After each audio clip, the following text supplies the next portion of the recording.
My name's Gavin Bell. I exited my company last year, and I'm here to answer your questions on selling a business. How and where do you sell a business? Like, do you just find buyers? Is there a website where you just post a business for sale? So in our case, we used an M&A consultant who essentially had a list of agencies that were ready to buy other agencies, and we put to them a sort of one pager on the business on what was great about the business, and they marketed it for us and found us potential buyers. But there are websites out there where you can essentially list your business for sale. What's that? BizBuy or something, isn't it? Yeah, biz buyers, maybe. Micro Acquire was one that we also put the business on. But I found with those types of websites, you're getting less serious buyers, and going through a consultant who had relationships with potential buyers meant that we had really good quality potential buyers and some really good conversations arise from it. And of course, the person that acquired us in the end. How do you value your business? So there's different businesses will essentially have different ways of coming up with an end value. In our industry, it was based on EBITDA, and EBITDA for businesses in our industry typically are ranging from maybe like 3 to 6 times. And some other businesses are based on things like recurring revenue, a multiple of recurring revenue. Some are based on a multiple of net profit. So there are different ways of valuing a business. What you have to do as the seller is, if you know that you're going to be selling your business, is to understand what that multiple may be, what may change that multiple in your industry, and then design your business in a way that means when you come to sell it, you can get that maximum multiple. Now, following on from that, when you do sell your company, how do you maximize the value that you sell the business for? So similar to the last question, but I think it's, first of all, building a business with the end in mind. So understanding, what does the person that's going to buy me want to buy from me? So in my industry, the things that I knew a buyer was going to buy us for was things like talent. So I made sure we had the very best team that were trained up and the best they could be, processes and systems.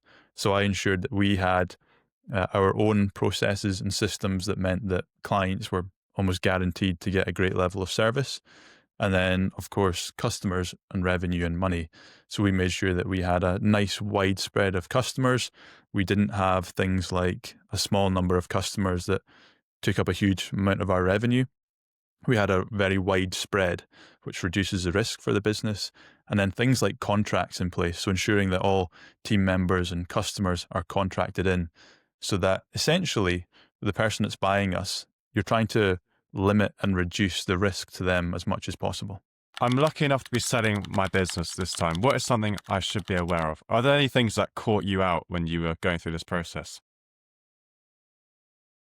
I think the one piece of advice I would give somebody that's selling their business is, if you are going to go into an earnout period, is ensure that you have a conversation with the person that's buying you to set the expectations of what that looks like very early on.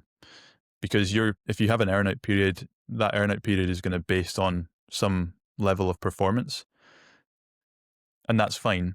But as you start to run the business and as they start to take some more control over parts of the business, you might lose your ability to make as much change as you had previously.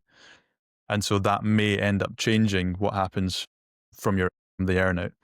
So I would just ensure that you have a sit down with the person that's going to essentially be managing you, and determine exactly what the requirements are, what the expectations are, and do a little bit of scenario planning. So if this happens, what do we do? If this happens, what do we do? And that means that you can get on the same page and have a really smooth earnout period, which is going to be beneficial for all parties. Now, to wrap everything up, how far in advance should I prepare to sell my business? Is it something I should be doing since day one? You need to try, if you want to sell your business, you need to try and get prepared as early as possible.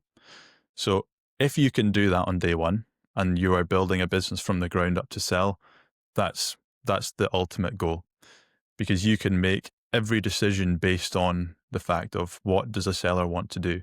But if you're 2, 3, 4 years, whatever it may be in, just start that process as soon as you know that that's what you want to do, as early as possible, because then you can start to design the business in a way that's going to be best for the person that's buying it. And it creates a really nice filter for every decision that you have to make. Hiring, process, systems, taking cash in and out of the business. All of these decisions are done on the filter of what does somebody want to buy at the end. So to answer the question is, get that nailed down as early as possible. But whether that's day 1 or year 10, it doesn't matter. Just as early as you can. Sure. Perfect. Gavin, thank you so much. Thanks, guys.